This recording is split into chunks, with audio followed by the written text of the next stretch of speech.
Hello students, ये आपका part 17 video है और आज का हमारा टॉपिक है त्रिभुज में असमीकाएं यानी कि इनइक्वालिटी इन ए ट्रायंगल।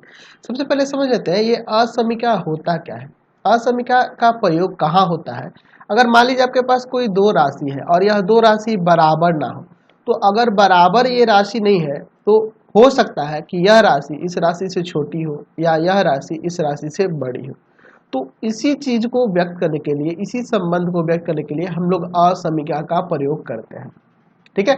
असमीका के जनरली चार चिन्ह होते हैं: greater than, less than, greater than equal to, less than equal to. जैसे मान लीजिए मैं एक त्रिभुज लेता हूं, ठीक है, और इस त्रिभुज में मैं यह कह रहा हूं कि इसकी यह दो भुजाएं ए बी और ए सी आपस में बराबर नहीं है। ए बी और ए सी आपस में बराबर नहीं है, तो यहाँ दो कंडीशन हो सकते हैं।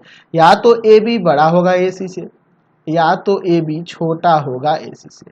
तो इसी चीज को व्यक्त करने के लिए, इसी संबंध को व्यक्त करने के लिए ये जो चिन्ह का प्रयोग हो रहा है ना, यही असमीका कहलाता है। ठीक है। तो असमीका के चार चिन्ह होते हैं, लेकिन त्रिभुज चैप्टर में हम लोग यही दो चिन्हों के प्रयोग करने वाले हैं। यही दो चिन्ह ग्रेटर देन और लेस देन का ही प्रयोग करने वाले हैं, इनका प्रयोग अभी नहीं होगा। तो चलिए देखते हैं, इससे संबंधित कुछ प्रमेय हैं उनको पहले साबित कर लेते हैं और फिर हम लोग चैप्टर में आगे बढ़ेंगे। चलिए देखते हैं प्रमेय क्या कह रहा है कि यदि किसी त्रिभुज की दो भुजाएं बराबर ना हो तो बड़ी भुजा के सामने वाला कोण बड़ा होता है। चलिए मैं यहाँ पर एक त्रिभुज बना लेता हूँ और फिर इस थ्योरम के बारे में देखेंगे। यह आपका एक त्रिभुज हो गया, इसका नाम हम दे देते हैं ए बी सी। ए बी सी यहाँ पे हमारे पास दिया है कि ए बी सी एक त्रिभुज है, एक त्रिभुज है, एक त्रिभुज है, और इसमें जो है ए बी बड़ा है ए सी, ए बी बड़ा है ए सी से। तो सिद्ध क्या करना है? तो सिद्ध करना है, तो सिद्ध करना है, क्या सिद्ध करना है भैया? कि बड़ी भुजा के सामने वाला कोण, तो बड़ा भुजा ए बी है तो ए बी के सामने वाला कोण यह होगा, एंगल ए सी बी बड़ा होता है किसके? छोटी भुजा के सामने वाले कोण से। तो छोटी भुजा ए सी है, इसके सामने वाला कोण यानी एंगल ए बी सी। ठीक है। तो अगर त्रिभुज के अंदर दो भुजाओं में एक भुजा बड़ी हो दूसरी भुजा छोटी हो तो बड़ी भुजा के सामने वाला कोण बड़ा होता है। यही हमें यहाँ पे साबित करना है। तो इसके लिए चलिए मैं इसमें एक रचना करता हूं। AC को D तक बढ़ाते हैं, D तक बढ़ाया, और जहां पर यह AD जो है बराबर हो जा रहा है AB के। हम लोग AC को D तक इस तरह से बढ़ाते हैं, मान लीजिए ये हो गया आपका D, ये D तक बढ़ गया, और इस प्रकार से बढ़ा है कि यह AB और AD आपस में बराबर हो जाए। ठीक है। चलिए, और फिर हम लोग इस BD को मिला देते हैं। इसके बाद यह भी लिख देते हैं BD को मिलाया, तथा BD को मिलाया, BD को मिलाया, BD को मिलाया। ठीक है, यह काम किया हम लोग। तो ये रचना है तो इसको डॉटेड रखना अच्छा है, डॉटेड रख देते हैं। चलिए ये डॉटेड हो गई। अब चलिए इसके बाद हम लोग बात करते हैं इसके प्रमाण। प्रमाण, अच्छा मैं एक चीज बताओ, यहां पर ये लिख सकता हूं कि angle A B C, angle A B C छोटा है एंगल ए बी डी से। एंगल ए बी डी से, एंगल ए बी डी यह रहा, इससे एंगल ए बी सी जो है छोटा है। सिंपल सी बात है, क्योंकि देखो एंगल ए बी डी का ही यह एक भाग है तो छोटा ही होगा। हम लोग जानते हैं ना जी, यूक्लिड के हम लोग देखे हैं, यूक्लिड के परिचय में हम लोग पढ़े हुए हैं। तो यहाँ पे लिख सकते हैं कि angle A B C, angle A B D का एक भाग है, इसलिए उससे वह छोटा हो जा रहा है। चलिए, अब चूंकि हमारे पास रचना में देख रहे हैं कि ए डी बराबर है ए बी के, ए डी बराबर है ए बी के, तो आपको पता है, हम लोग जानते हैं ना कि बड़ी भुजा के यह बराबर हो गई है दोनों भुजाएं, तो सम्मुख कोण बराबर हो जाएंगे, यानी कि एंगल ए डी बी बराबर हो जाएगा एंगल ए बी डी के। क्यों? क्योंकि हमें पता है कि बराबर भुजाओं के सम्मुख कोण बराबर होते हैं, सम्मुख कोण बराबर होते हैं, बराबर होते हैं। ठीक है, चलिए ऐसा हम लोग लिख सकते हैं। चलिए अब देखो ऊपर हम लोग दिखा रहे हैं कि ए बी सी छोटा है एंगल ए बी डी से, तो ए बी डी को यहाँ हटाकर हम लोग ए डी बी भी यूज कर सकते हैं। तो इसलिए हम यहाँ लिख सकते हैं कि एंगल ए डी बी बड़ा है एंगल ए बी सी से। सोच रहे हो कैसे, मैं यहाँ पर ए बी डी हटाकर यहाँ पर ए डी बी ही यूज कर दे रहा हूँ, समझ गए ना, यहाँ पर ए डी बी ही यूज कर दे रहा हूँ, कर सकता हूँ ना क्योंकि ये आपस में दोनों बराबर है। तो यहाँ ए डी बी बड़ा हो जाएगा एंगल ए बी सी से। इसे हम लोग ये भी लिख सकते हैं कि एंगल सी डी बी बड़ा है एंगल ए बी सी से। एक ही बात है, देखो यहाँ पर ए डी बी लिखो या सी डी बी लिखो, यही कोण की बात हो रही है, तो इसे हम लोग ऐसे भी लिख सकते हैं। अब देखिए यहाँ पे हम लोग यहाँ देखते हैं एंगल ए सी बी को, एंगल ए सी बी जो है यह बाह्य कोण होगा इस त्रिभुज के लिए, तो यह अभिमुख दो अंतः कोणों के योग के बराबर होगा ना, एंगल सी डी बी और प्लस में एंगल सी बी डी। देखो एंगल सी डी बी और एंगल सी बी डी इन दोनों के योग के बराबर हो जाएगा, ये हम लोग पढ़े हुए हैं बाह्य कोण वाला प्रमेय जो था। अच्छा सिंपल सी बात है, आप सोचो मैं कह रहा हूँ कि 5 बराबर है 3 प्लस 2 के, तो मैं यहाँ कह सकता हूँ ना कि 5 बड़ा है 3 से, ऐसा कह सकता हूँ। तो यानी इसका मतलब यहाँ पे हम लिख सकते हैं कि एंगल ए सी बी बड़ा है एंगल सी डी बी से, यह दोनों का योग इसके बराबर है, तो एक से तो यह बड़ा होगा ही। चलिए अब देखो सी डी बी से भी बड़ा है ए सी बी और सी डी बी से छोटा है ए बी सी, तो इसलिए हम यहाँ कह सकते हैं कि angle A C B is greater than angle A B C. ये प्रमाणित हो गया, समझे ना कैसे प्रमाणित हुआ। यहाँ पे हम क्या देख रहे हैं, आप सिंपल सोचो ना, जैसे मैं कह रहा हूं यहाँ पर कि 3 बड़ा है 2 से और ये कह रहा हूं कि 5 बड़ा है 3 से, तो यहाँ से हम ये भी तो कह सकते हैं कि 5 बड़ा है 2 से। यानी कहने का मतलब यह है, यहाँ पे हम लोग देख रहे हैं कि सी डी बी बड़ा है ए बी सी से और सी बी डी से भी, यहाँ देख रहे हैं यहाँ सी डी बी से भी बड़ा है ए सी बी, इससे भी यह बड़ा है, तो यह वाला इससे तो और बड़ा हो गया, तो इसलिए साबित हो गया, प्रमाणित हो गया। क्लियर है, चलते हैं अगले प्रमेय की ओर। चलिए अगला प्रमेय देखते हैं, क्या कह रहा है कि यदि किसी त्रिभुज की 2 कोण असमान हो तो बड़े कोण के सामने की भुजा बड़ी होती है। उसका उल्टा है, अभी जो प्रमेय देखे ना उसी का उल्टा है। चलिए इसको देखते हैं। मैं यहाँ पे एक त्रिभुज बना लेता हूँ, ठीक है, यह आपका त्रिभुज हो गया, इसका नाम ए बी सी दे देते हैं, ए बी सी। हमारे पास दिया क्या है, दिया है कि ए बी सी एक त्रिभुज है, ए बी सी एक त्रिभुज है। क्या कह रहा है कि 2 कोण असमान है तो बड़े कोण के सामने वाली भुजा बड़ी होती है, तो बड़ा कोण इसमें मान लेते हैं कि angle A B C, angle A B C यानी कि यह वाला कोण बड़ा है एंगल ए सी बी से, इस एंगल से बड़ा है। तो सिद्ध करना है, तो सिद्ध करना है, तो सिद्ध करना है कि बड़े कोण के सामने वाली भुजा, बड़ा कोण यह है तो इसके सामने वाली भुजा यह होगी ए सी, बड़ा है ए बी से। देखे ना पिछले वाले प्रमेय का ही यह उल्टा है। चलिए इसका प्रमाण देखते हैं। अच्छा इसमें 3 चीजें हो सकती हैं, अगर मैं ए बी और ए सी के संबंध के बारे में बात करूं, ए बी तथा ए सी में संभवतः 3 परिणामों में से कोई एक सत्य होगा, एक सत्य होगा। जाहिर सी बात है हमारे पास 3 परिणाम निकलेंगे और उसमें से कोई एक सत्य होगा। और कौन से परिणाम निकलेंगे कि हो सकता है कि यह हो सकता है कि यह ए सी ए बी बराबर हो, ए सी और ए बी आपस में बराबर हो, या यह भी हो सकता है कि यह ए सी छोटा हो ए बी से, या यह भी हो सकता है कि ए सी बड़ा हो ए बी से। अगर हम लोग दो कोई भी भुजाओं में बात करें या दो कोई भी आपके पास क्वांटिटी हो, कोई भी चीज हो, उसमें अगर हम लोग बात तुलना करेंगे तो या तो हो सकता है वो दोनों बराबर हो, या एक दूसरे से छोटा हो, चाहे एक दूसरे से बड़ा हो।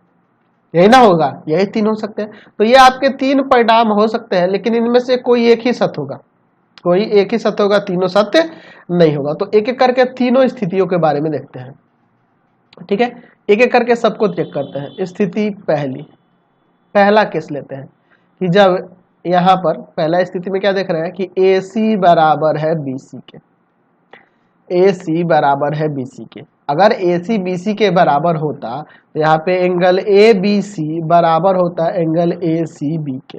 क्यों? क्योंकि बराबर भुजाओं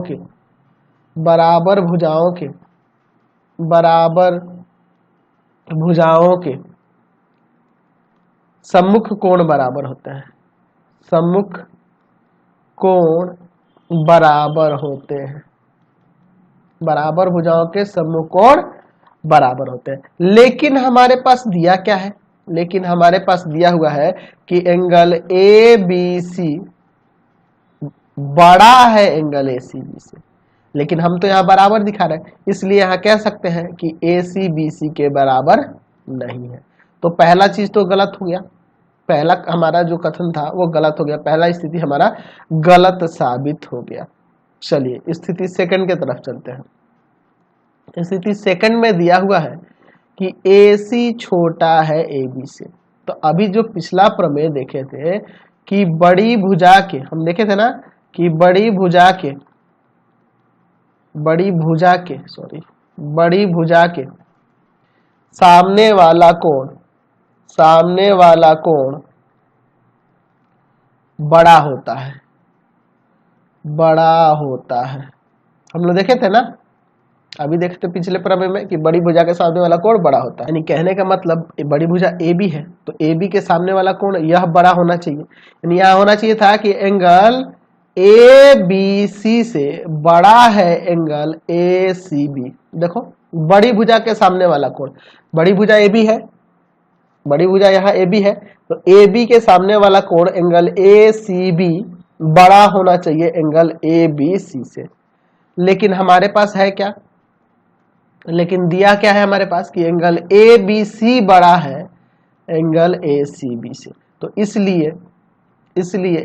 इसलिए यहाँ कह सकते हैं, इसलिए यहाँ हम कह सकते हैं कि यह हमारे तथ्य के विपरीत है, यह हमारे तथ्य के विपरीत है, उल्टा हो जा रहा है ना जी, चलिए विपरीत है।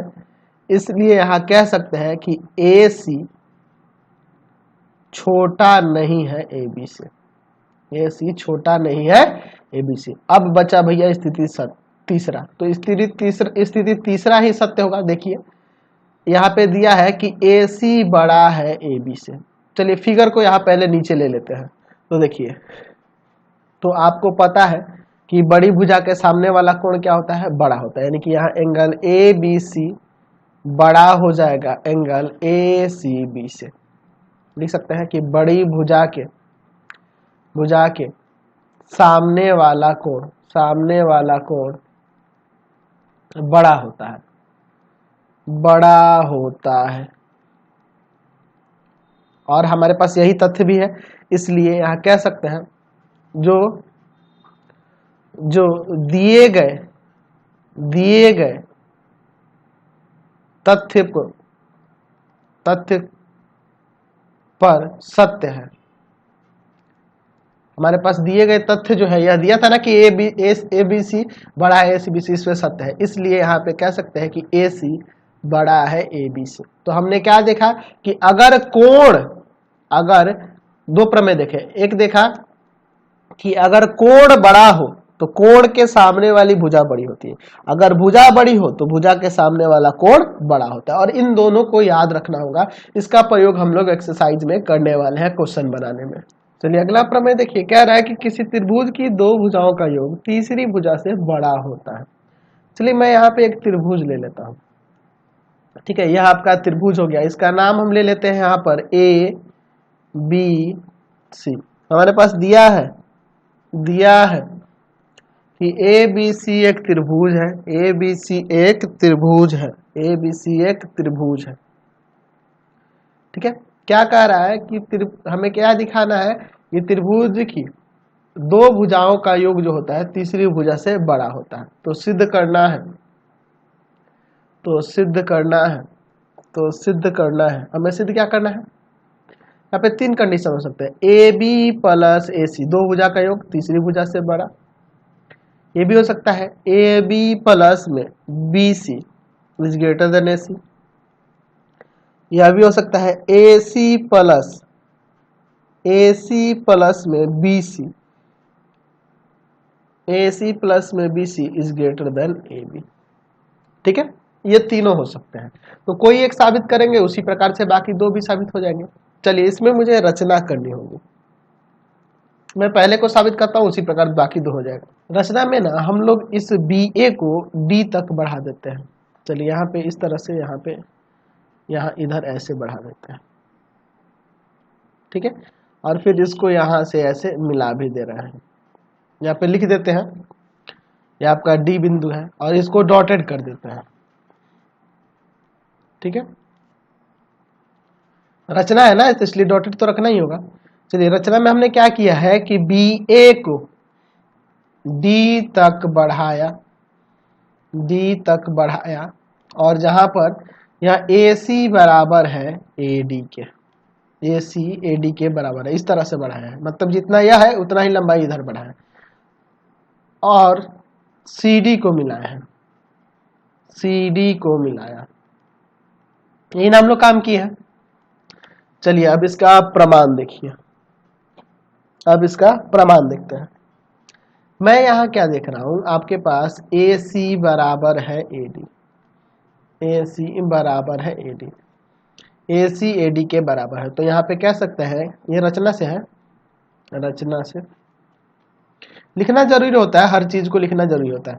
जब ए सी ए डी के बराबर है तो लिख सकते हैं कि एंगल ए सी डी बराबर में एंगल ए डी सी, यह कोण इस कोण के बराबर हो जाएगा। क्यों? क्योंकि बराबर भुजाओं के सम्मुख कोण बराबर होते हैं, बराबर भुजाओं के सम्मुख कोण बराबर होते हैं, सम्मुख कोण बराबर होते हैं। ठीक है, अब देखो, मैं यहां कहता हूं, यहां पे कह सकता हूं कि एंगल बी सी डी बड़ा है एंगल ए सी डी से। क्यों? क्योंकि angle A C D angle B C D का एक भाग है, एक हिस्सा है, इसलिए उससे बड़ा है। चलिए देखिए, यहाँ पे बी सी डी यह पूरा एंगल हो गया, तो इस एंगल ए सी डी से बड़ा ही होगा ना जी, क्योंकि यह पूरा है और ये उसका एक भाग है, तो यह वाला एंगल तो इससे बड़ा ही होगा। चलिए, यहाँ लिख सकते हैं। अब देखिए, जब यह इससे बड़ा है तो ए सी डी को हटाकर यह भी लिख सकते हैं, यानी कि एंगल बी सी डी बड़ा है एंगल ए सी डी, हटाकर हम लिख देते हैं एंगल ए डी सी। हम लोग इसे ऐसे भी लिख सकते हैं कि एंगल बी सी डी बड़ा है एंगल इस ए डी सी को, ये ए डी सी को हम लोग बी डी सी भी लिख सकते हैं, एक ही बात होगा, बी डी सी। आप समझो, ए डी सी लिखो या बी डी सी लिखो, बात तो यही कोण की हो रही है। चलिए, ऐसे लिख सकते हैं। तो आपको पता है, अभी हमने प्रमेय में देखा था कि अगर कोण बड़ा हो तो उसके सामने वाली भुजा बड़ी होगी। तो एंगल बी सी डी ये सामने वाली भुजा यह बी डी हो जाएगी, तो बी डी बड़ा हो जाएगा किससे? Angle B C D, B D C के सामने वाली भुजा से। तो एंगल बी डी सी किधर है? बी डी सी के सामने वाली भुजा यह है बी सी से, यानी कि बी डी बड़ा है बी सी से। हम लोग बी डी को देखें तो बी डी इन दो भुजाओं से मिलकर बना है, किससे किससे? तो ए बी से और प्लस में ए डी से। तो A B plus A D लिख सकते हैं हम लोग बी डी को, is greater than B C. अच्छा, मैं ए डी को देखूं तो ए डी ए सी के बराबर है, तो यहाँ पे लिख सकते हैं ना A B plus A D को हटाकर ए सी लिख देते हैं, is greater than B C. क्यों? चूंकि ए सी जो है ए डी के बराबर है, इसलिए मैंने इसको हटाकर चेंज कर दिया। तो यहाँ हमने क्या दिखा कि त्रिभुज के दो भुजाओं का योग तीसरी भुजा से बड़ा होता है। इसी प्रकार बाकी दोनों हो जाएगा, इसी प्रकार इसी प्रकार हम लोग लिख सकते हैं कि ए बी प्लस में B C is greater than A C, या ए सी प्लस में B C is greater than A B. तो ये तीनों हमारा साबित हो जाएगा इसी प्रकार। हमें इसी तरह से यह भी साबित हो जाएगा। हमें क्या करना होता है कि अगर हम लोग यह इधर बढ़ा है तो इसको इधर बढ़ाते, एक इधर बढ़ाते, तो तीनों एक एक करके साबित हो जाता। तो मैंने डायरेक्ट लिख दिया, इसी प्रकार यह भी साबित हो गया। समझ गए? तो हमने यहाँ पे से देखा कि त्रिभुज को ऐसा भी हो उसकी दो भुजा का योग, किसी भी दो भुजा का योग तीसरे भुजा से बड़ा ही होना चाहिए। चलिए अगला देखते हैं, उप प्रमेय है। अभी जो भी प्रमेय देखा ना उसी से संबंधित है। कह रहा है कि एक दी हुई रेखा पर एक बिंदु से जो इस रेखा पर स्थित नहीं है, यानी कहने का मतलब कि एक दी हुई हमारे पास रेखा है और एक दी हुई बिंदु है जो इस रेखा पर स्थित नहीं है, कहीं बाहर है। यहाँ पर मान लेते हैं कोई बिंदु है, यहाँ पे बिंदु मान लो कोई P है और यह रेखा कोई L है। तो जो इस रेखा पर स्थित है, डाले गए सभी रेखाओं में लंब की रेखा सबसे छोटी होती है। अगर मैं इस पर लंब डालूं और अदर कोई रेखा खींचूं, ठीक है, तो जो लंब होती है ना, जो लंब होती है वो सबसे छोटी होती है। ये हमें साबित करना है। ठीक है, चलिए हमारे पास दिया है P एक बिंदु है तथा L एक रेखा है और यहाँ पे यह भी दिया है कि PM लंब है L पर, ठीक है, और Q रेखा L पर स्थित एक अन्य बिंदु है। ठीक है, तो सिद्ध करना है क्या सिद्ध करना है कि यह जो लंब है सबसे छोटी रेखा है, यानी कि यह PM जो है ना छोटा होगा PM PQ से, यह PM छोटा होगा PQ से। चलिए इसका प्रमाण देखो। अच्छा, चूंकि आपके पास PM लंब दिया है L पर, यानी कि एंगल PMQ बराबर में 90 हो जाएगा। 90 होगा ना जी, लंब है तो 90 हो जाएगा। अच्छा, जब यह 90 होगा तो यह एक कैसा त्रिभुज हो गया? समकोण त्रिभुज। और समकोण त्रिभुज के दो समकोण वाले कोण को छोड़कर अन्य क्या होते हैं? न्यून कोण होते हैं। अतः यहाँ कह सकते हैं कि एंगल PQM एक न्यून कोण है, तो न्यून कोण है यानी वो 90 से छोटा ही है, यानी यहाँ पे हो जाएगा कि एंगल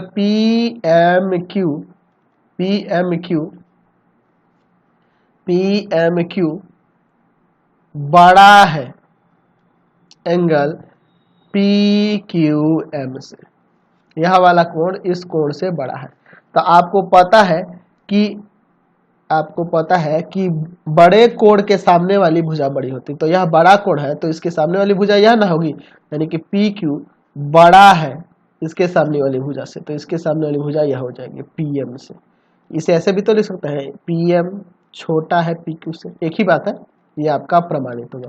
तो यही आपके प्रमेय थे जिनका उपयोग हम लोग एक्सरसाइज में करने वाले हैं। तो बहुत ही इंपॉर्टेंट प्रमेय है और उपप्रमेय है, इन सबको आपको याद रखना होगा और इन्हीं से संबंधित क्वेश्चन हमें एक्सरसाइज में मिलने वाले हैं। ठीक है, तो फिलहाल इस वीडियो में इतना ही। नेक्स्ट वीडियो मिलते हैं। इससे रिलेटेड वीडियो देखने के लिए सीधे डिस्क्रिप्शन में जाएंगे, पूरे बुक का लिंक मिलेगा। Thanks for watching the video. Comment करके जरूर बताएंगे कि हमारे चैनल के वीडियो आपको कैसे लगते हैं।